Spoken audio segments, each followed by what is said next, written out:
What's up guys, you're watching the CTO, and if you're new in my channel, then don't forget to subscribe and a like. Today our topic is PlayStation 5 error, and the error is CE-117740-0. The game may have an error.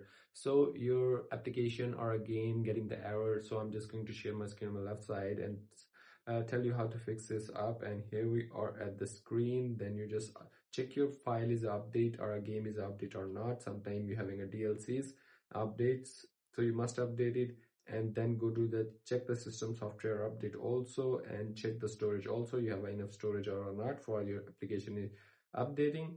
And you check the save data. Sometime your save data files are corrupted, so you must update your application and clear a space in your storage and update a system software also. And after that, you just start your application. If it is not working, then you just simply rebuild database. After rebuilding database, your corrupted file will be deleted and your application will be start. So simply that's how you can fix this kind of error. And here is the, you just go to the safe mode and do the clear cache or rebuild database. And if you want to ask me a question, then leave a comment in the comment box. See you soon for the next one.